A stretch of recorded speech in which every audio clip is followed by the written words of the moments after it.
Hello, everybody. I'm Patrick Donnelly, director of the Frost Place Poetry Seminar. Welcome to the second evening of readings of the 2023 seminar. These readings are streamed live on the Frost Place Facebook page and will be archived there for viewing later. If you're looking for an online summer poetry conference where your work will get the focused attention of some of America's finest poet teachers, please check out the poetry seminar at frostplace.org. We'd love to have you join us next year. We'll have two readers tonight. The first will be the 2023 Gregory Pardlo Fellow, Onyedikachi Chinedu, who has asked us to call them Chinedu. Chinedu is Zooming with us from Nigeria. His audio connection there is less than secure, so we're going to share the text of his poems on the Zoom screen. We're also warned that Nigeria's power supply is irregular. The lights are actually out there already, so fingers crossed that we'll be able to keep Chinedu with us. After Chinedu has read, we'll hear from Ethan Chua, the winner of our 2023 Chapbook Fellowship. Please welcome Chinedu.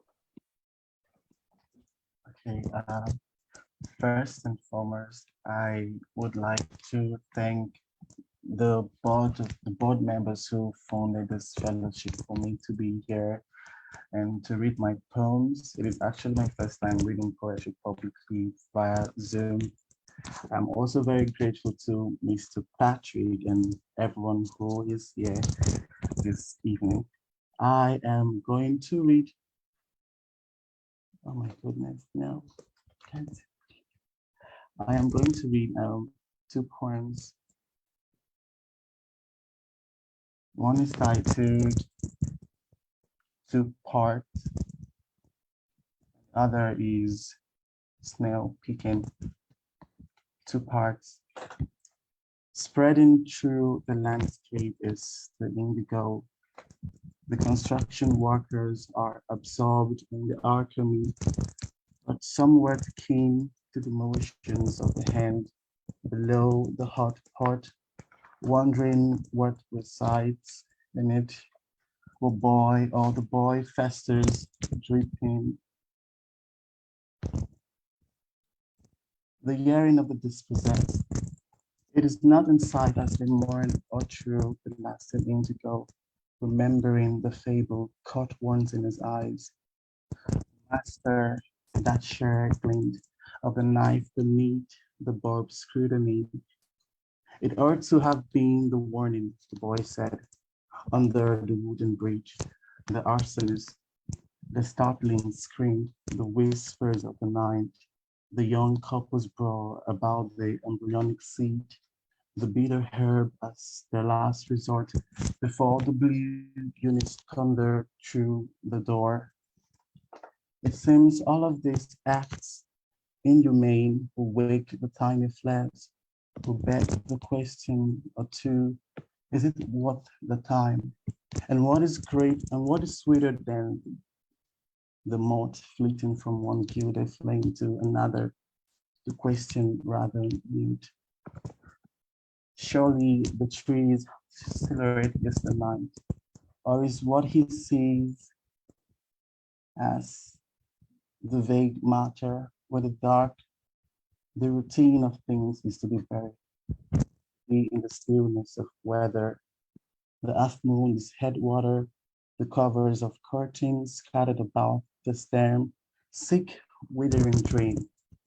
He atones for the irreplaceable germ, the one got from him 2 years ago beneath the night sky. But painting the ocean as a gift, he stutters the concluding clause. Who fears death? Death fears his wants.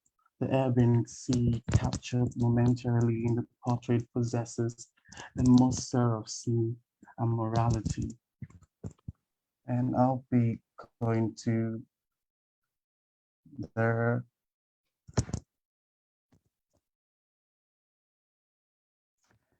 another theory. Che Mandika caught his knee on one of the sculptures, observing as he rose. What brought him down fleetingly? The raven guard behind the pillar had had the chance to watch this man if he had vacillated to dunk the bread into his cup as he proceeded out of the room across the lobby. Both knew the museum was quiet, the uncompelling lyricism, but who had photographed the thing in a zipper at last, seen as potent as sagebrush, and hung pictures on the board, garnering sneers as scholars of the church's latrines.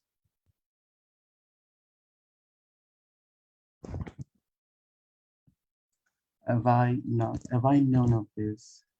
The multi-crested book of cultural nationalism is concealed by a large pile of bed sheets, enraging those who once devoured its pages. Come rain, then sprinkle of sun like salt. The pages waxed not of mere words, not of annotations and criticisms, but of the black body. Thus, he steps onto the porch. The tiny ecosystem stretches beneath the stair by influxes of moderate wind. Chinua speaks about the decolonizing language, the disillusioned man, the syntactic peculiarities of Igbo proverbs. Cohesive is this speech in the sparrow's skin drum.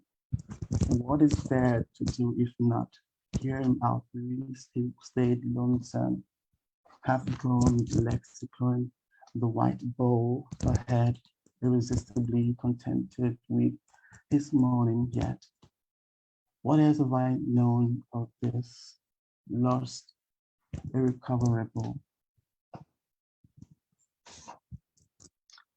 And this is the last poem published in the American Academy of Poets, Snail Picking.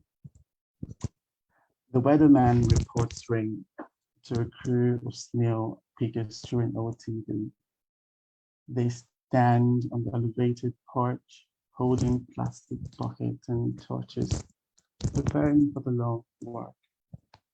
Behind the houses on the football field, blades of grass will soon wet. The snail pickers know this.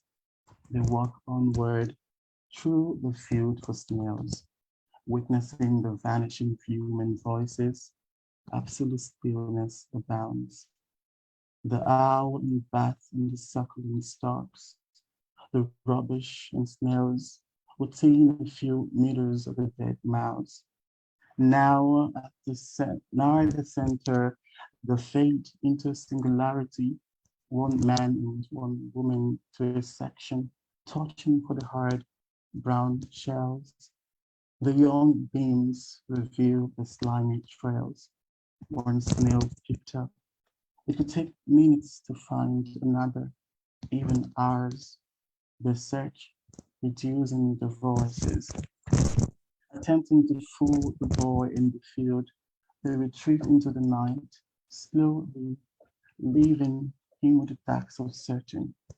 The cloudy sky strengthens the discordant dialogue of the birds and crickets, arrested in a ticket.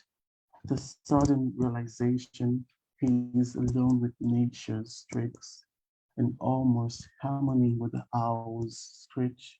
The stems switch again. Thank you.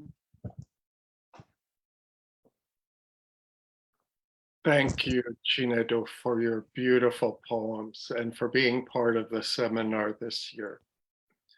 Now, Ethan Chua will read to us from their chapbook, Sky Ladders, which won our 2023 chapbook contest and was published by Bull City Press. Please welcome Ethan. Thanks so much, Patrick, and thank you everyone for having me. It's a real honor to be reading with you all today. And this is like the debut reading of the chapbook. It's still kind of blowing my mind a little bit. And I thank you all for your attention and patience. When Patrick said that I was going to read the whole chapbook, I was like, really? Really? And so I timed everything yesterday, and I was like, is this a humane kind of amount of time to keep people in a Zoom? And I think we'll, we'll make it through together. So thank you all. And I have it in my hands here, and I'm so happy with it. Thank you to Bull City Press. So the chapbook is called Sky Ladders. Why will be apparent in a little bit, but let me begin with the dedication. The chapbook is for Feng Daoyao, Tan Xiaojie, Yong Ayu, Yan Chung Grant, Soon Chuk Kim, and Soon Chung Park. On March 16, 2021, these 6 women lost their lives alongside 2 others in the Atlanta metro area due to a violent shooting. The way that I have come to think about Sky Ladders, as I've had the kind of honor to put it together over the past couple of years, has been as I started the collection wanting to write just one love letter to each of these women, and what follows is kind of a collected attempt at seeing that through. It was the firmament's opening night. Everyone was there. That's Nathaniel Mackey. Before our very eyes, weirder tales unfold in the nation of flying heads. That's Pusongwei. Pilgrimage. Frost gathers on the lip of my coffee cup as my dress shoes scrape the ice melt by our street. Sluice of asphalt on the hill and mission rain that falls as snow. Water catches its own breath. Life changes in the instant. Whose sentence was that? Pangu's left eye becomes the sun, his right the moon, his hair the sky and stars. I know we don't talk anymore. A pair of sneakers hangs from electric wire. Parking lots and strip malls stretch vacant in the cold. I've learned there are many places linking heaven and earth. They're called sky ladders in Ching stories, though your high school marathons of Twin Peaks might give you other names. Hotels, roadside inns, the diner whose proprietor is a wandering spirit. In places like this, the self feels like a coat that can be shaken off, molted. In our San Francisco unit, we pack our things into small suitcases that fit beneath the wardrobe, leave our room reordered for the appraiser. It's like we weren't even here, you say, and never put your posters back up on the wall. In dreams, I slip into worlds where gods become emperors and emperors gods. I climb the tree which, since it grows in the center of heaven and earth, casts no shadow. I throw my body into the mountains so hot they melt stone. I pierce each head of the 9-headed beast. I wake up apart from you.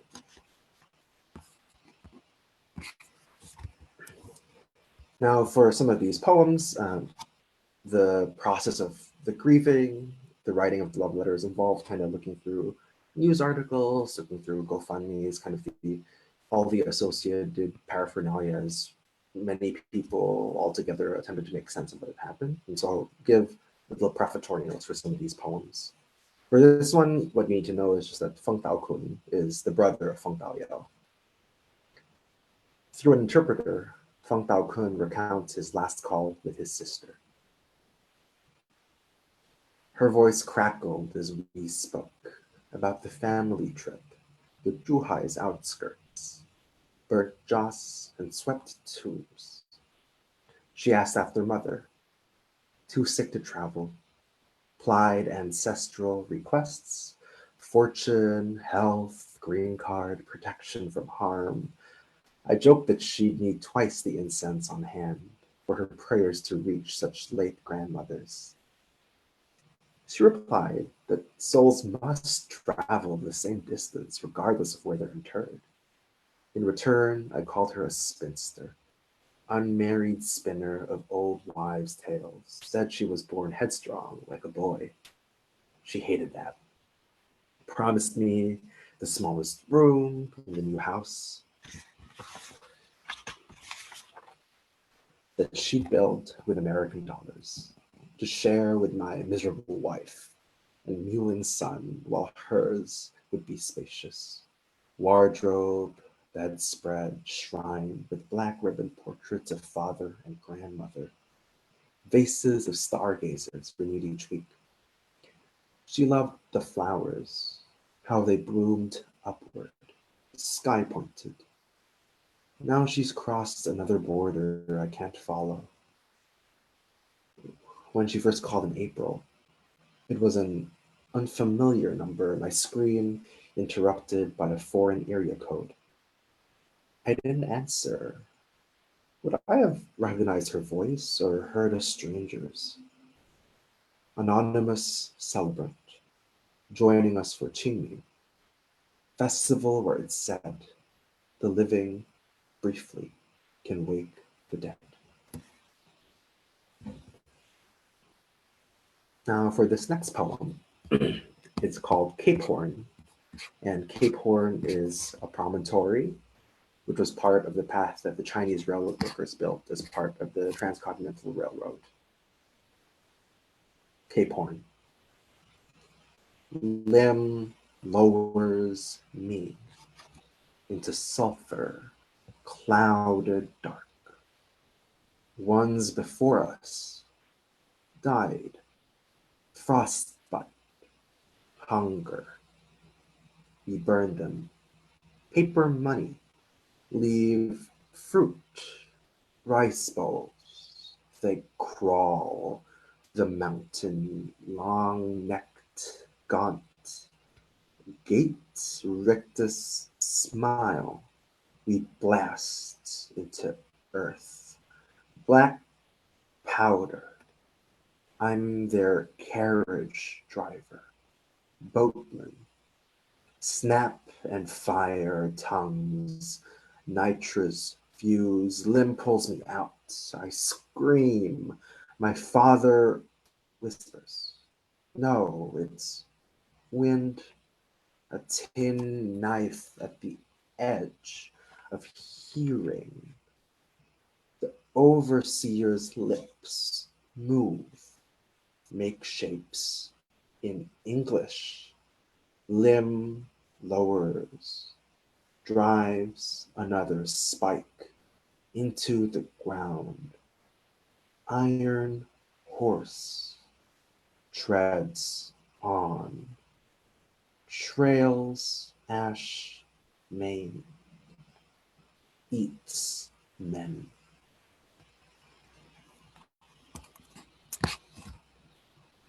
Now, this next poem, called Funeral Rites, is taken from largely, but not entirely, from a New York Times account that follows Yun Chung Grant's two sons as they prepare for her funeral. Funeral rites. Strangers attended the service. They searched the city for Chamisul.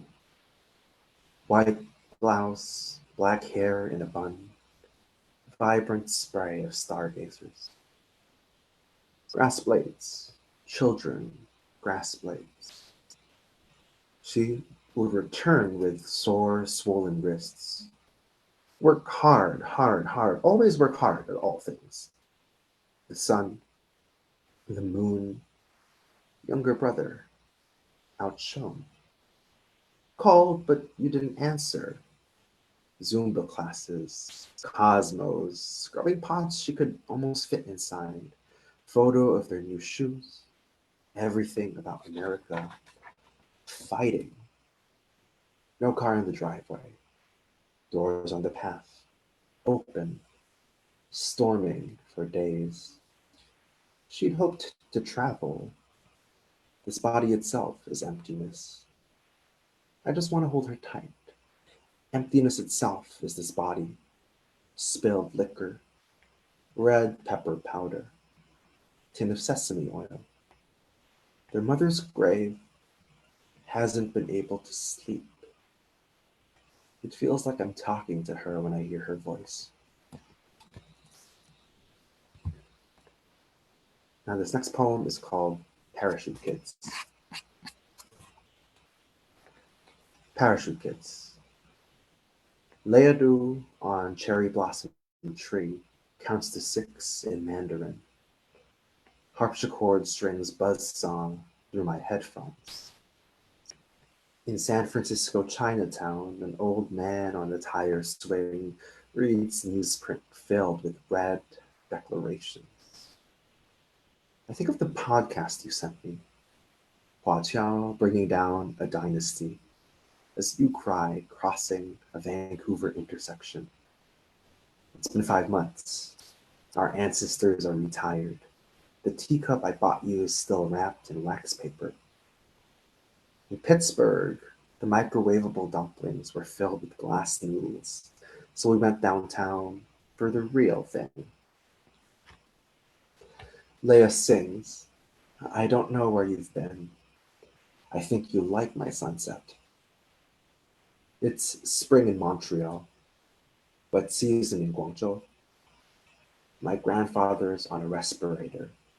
Your sister practices the piano, waiting for you to come back from your college town.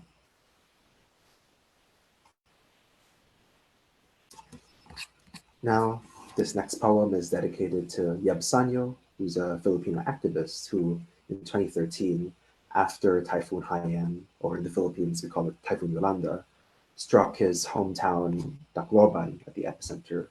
Yeb Sanyo fasted for 2 weeks during the UN climate talks in Poland.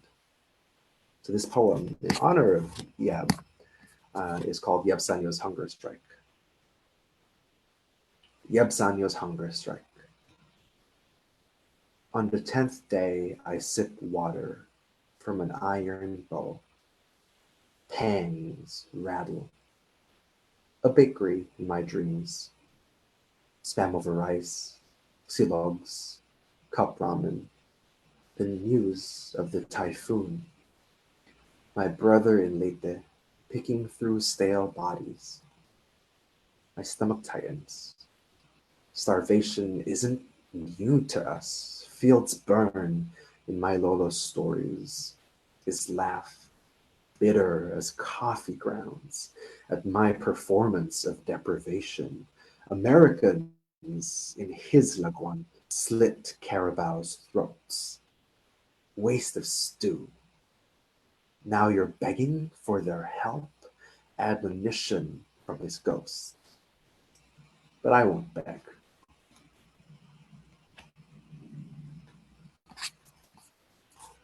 Now, this poem is a translation from Krista I. de la Cruz's collection in Tagalog called Mula sa Silong. This poem is Gravedad, or Gravity. Sisyphus has already begun. The mountain of gravel is near used up, the vacant lot ready to be leveled again in the dark. No one will meet at the door, the window, while supper is prepared, maybe even the last supper. No one's be in anger. The door slams. No window hears weeping. No picture of a family who only saved a half wall, weight of a pocket against weight of the land, while one by one stones descend, weighted by the earth. Once more he waits to reach the mountaintop.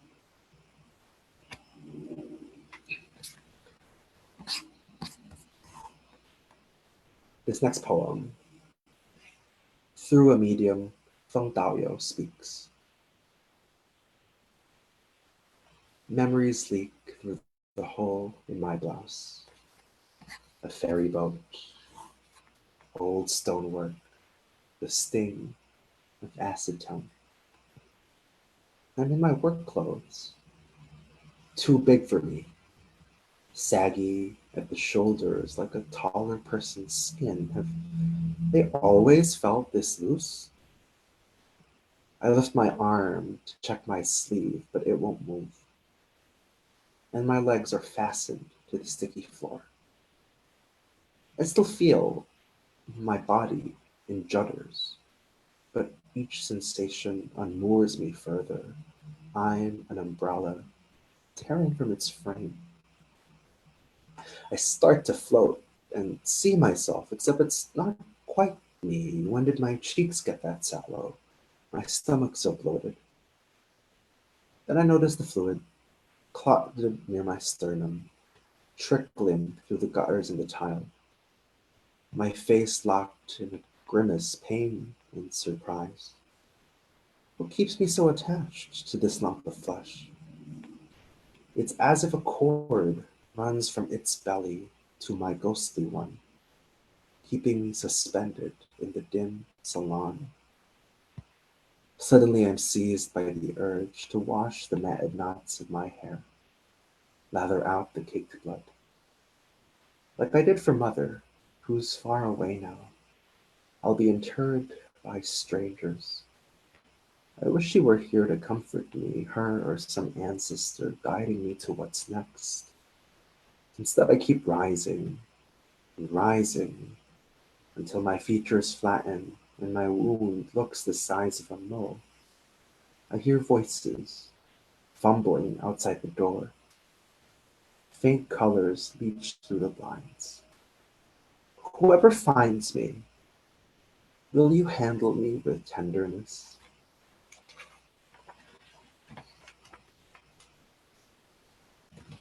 Now, this next poem is called Elegy slash Ekphrasis, and it's an ekphrastic poem in as much as it's a response to a photograph of Sunja Kim and her daughter when they were visiting the Grand Canyon together.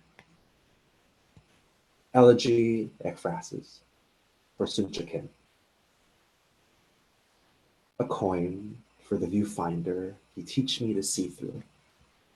The mineral earth, its copses and dogwoods, the fingers of trees that spider verdant webs, catch clumps of warm light, shade the canyon and the river with its silver schools. 1980, the coin clatters in the skull of a sun-burnished machine, rests in a vault that days later a ranger will open, some stranger who now holds a record of your fingertips, not knowing his blessing. Who knows how many palms have cradled that coin?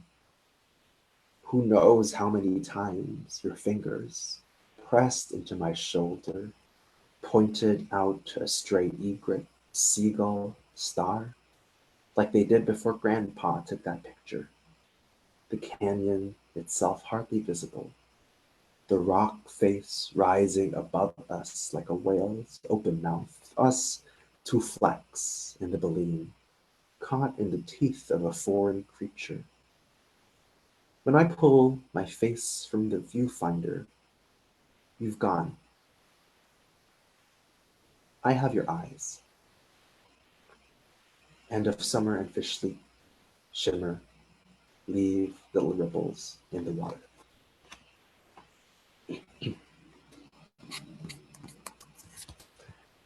This next poem is written on the page is printed on two sides, because on the left-hand side is the Chinese lullaby that Tan Xiaojie sang to her daughter, Jamie Webb. The poem imagines in a kind of free translation what Jamie might sing back to her mother. So first the lullaby. 催眠曲，这里 Jamie Webb. 世上只有妈妈好，有妈的孩子像块宝，投进妈妈的怀抱，幸福享不了。世上只有妈妈好，没妈的孩子像根草，离开妈妈的怀抱，幸福哪里找？世上只有妈妈好，有妈的孩子像块宝，投进妈妈的怀抱，梦里也会笑。Now lullaby for Tan Xiaojie. You're the one good thing in this world. With you, I was a precious stone. Without you, I can't feel happiness. Torn from your embrace. You're the one good thing in this world. Without you, I'm a grass blade, cut down by wind. Where is joy? It's a pity without you.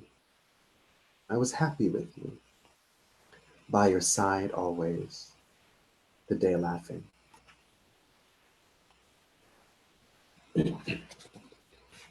This next poem is called The Bardo.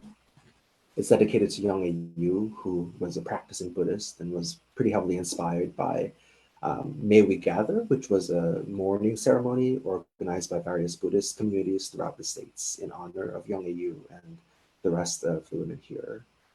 This ceremony was also a kind of grounding place for me as I was working through this collection.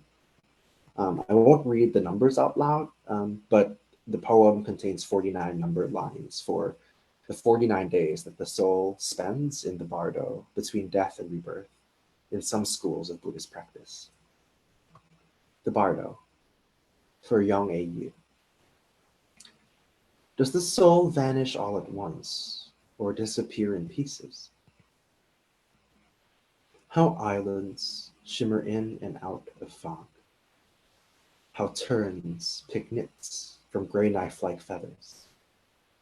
How it was 7:30 in Japan, 6:30 in Georgia. How her Sorrento wasn't in the driveway. How rain flecks the cellophane around the irises. How over the phone, over a radio bulletin, on the evening news. How acetone burns the nostrils. Likewise the ear, the eye, the tongue, the body. How incense clears a house of apparitions. How she would bluff every single hand. How, because that is, this is. How the examiner sounds his vowels over the phone. How they have somebody down there. How her name. Answer to what question? How it wasn't Cherokee County, how it was Atlanta, how it was for women, how it was for Korean women, how it was somebody down there, how it was her. It was my mama. How, who is it? Who is born? And whose birth is it? How the PD rings, the hospital rings, the moon. How, if it is time to let go of a raft, pull the sharp-pointed knife from your heart. How a man might pull beeswax from his ears to jump into the sea. How they chant through refuges of Pali. How Buddham Saranam Gacchami, Dhammam Saranam Gacchami, Sangham Saranam Gacchami. How she wanted us to have the best shot in America. How one brother dreams awake the other's child. How 7 rows of rails, 7 rows of spread out netting, 7 rows of trees. How refuge. How the secret to kimchi jjigae is sour kimchi, not fresh. First one she taught me. How I wanted to know, I do want to know, I'm tired. How the goddess addressed the Buddha. I have not understood, world-honored one, I have not understood. How a temple is enveloped by fog until only the highest spire remains. How voices can peal and bell, empty inside, but so much light in them. How one day I'll be able to drive by certain places and not feel a sense of loss. How Ananda bade him farewell and went back to the monastery, and Anandapindika passed away and was born. How, well, she's smiling. How does the great emptiness subside? How she belts out Lionel Richie, Stevie Wonder. How from here in the western direction there are thousands of. How a sutra ends, the gods returning to their dwelling places. How even if you scour the world, there is no one who has not experienced loss. How tips of joss sticks smoke and flicker. How I remember her. How she rests in a tiger swing. How she skips over stones. How she opens the door. How she always picked up when I called. And that day she did. And the sound was forever.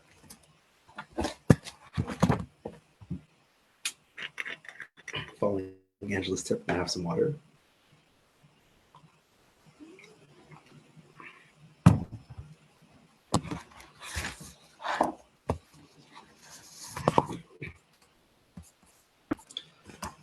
This next one is called Atlanta Arirang for Yun Chung Grant. Arirang, arirang, arariyo. She sleeps through the night at the spa. You are going over Arirang Hill. She cooks large meals that last for days. My love, you are leaving me. She drives 30 miles from Duluth. Your feet will be sore before you go 10 ri. She dances to a Tiesto song. Her son already knows it. Just as there are many stars in the sky, she rests in a bed of pink, white, and blue flowers. There are also many dreams in our heart. She calls her children. There, over there, is Bektu Mountain. She rests high up away from the noises of the street, where, even in the middle of winter days, flowers bloom. She saves family pictures on her phone. You are going over Arirang Hill. She rests in daylight. Arirang, arirang, arariyo. Arrivals. Customs officer. Do the dead smell? Do they prepare sweet potato noodles in cold broth? Do they leave voicemails on answering machines sounding like so many birds? Do they pace back and forth in the sky from bedroom to kitchen? Red-eye flight. Delis, restaurants, farms, spas, jewelry stores. Farms, houses, delis, restaurants, jewelry stores. Houses, cities, delis, spas, restaurants. Cities, spas, delis, restaurants, houses. Husband. Morning leaves a catalog of items, hungry mouths to feed. The ceramic owls flutter in their canopy of votives. While folding dumplings, I wear your rose-colored lipstick. The orchids have assimilated, their petals less pearlescent than before. Your niece is growing taller. She touches the tops of sunflowers. How many houses have I painted, thinking of your sore, swollen wrists? Baggage claim. Turnstile of voices. During the emergency, her tongue was very swollen. It was evening, the building was dark. She wanted to bring them over, her 5 children. A little longer in Georgia than the bills would clear. Terminal. At the gate, someone is holding a placard with your name in black marker. At the gate, your daughter clutches a Tupperware of fish stew. Suncheon Park, will you be home soon? The Atlas. Eventually, we found ourselves at the bottom of a great slope with nothing to offer. The lake receded behind us into starlessness. Where was the boat with the red sail? And the boatman with his purse of copper coins, each imprinted with a different face. On our journey, a symphony was playing in the background. Slowly, each instrument stopped answering the piano, until when we reached the lake, The piano, it seemed, had tired of its own voice. Calling you, I learned, language is not enough. The constellations are auspicious, the traveler told me. I was outside a Chinatown restroom surrounded by peeling paper signs. You were looking for a table in New Moon Dim Sum. It's not the story where there are 7 suns and one of us becomes a spirit, but by accident. It's the fable where the monk learns how stubborn the body is, how little it desires enlightenment. Or maybe it was a snowy field where we were skiing and I could not find purchase. I miss my legs, I said, as you sped through the field. There was a house with yellowing eaves we were trying to get to. Whenever I fell, you would slip your hands underneath my shoulders and pull me up from the snow like a child. At the harbor, the boatman asked for an item equivalent to Elysium. I thought for a moment, but had nothing I could hold with hands. He carried you in his gray skiff to the opposite shore. You were telling me a dream you had about gardens and a single tree standing in a courtyard. The gardens, we agreed, were the world, though neither of us could make sense of the tree. Its bark was pale, you said, and chipped away wherever I touched it. I thought of your spring plans, not seeing you till June, how we would both be different. Across the lake, the lights of a distant city began to flicker on. Recessional. This recessional is in conversation with and deep gratitude to, again, the Filipino poet Krista I. de la Cruz. Takip silim, or when evening is covered like a lid by light. Feng Daoyo, daluhong ng liwanag, break of morning. Tan xiaojie, lamig ng lupa, chill of earth. Young Ayu, hele ng dagat, song of ocean. Yun Chang Grant, halik ng ulap, brush of clouds. Sun Chakim, init ng araw, heat of sun. Sun Chung Park, isang iglap, an instant. Thank you.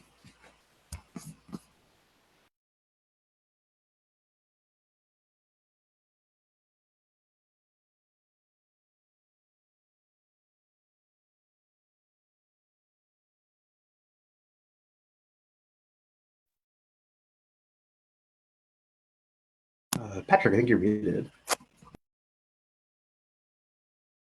Join us again tomorrow night, Wednesday, August 2nd at 8 p.m. when I will read myself from a forthcoming book. Thank you everyone for attending, and goodbye for now.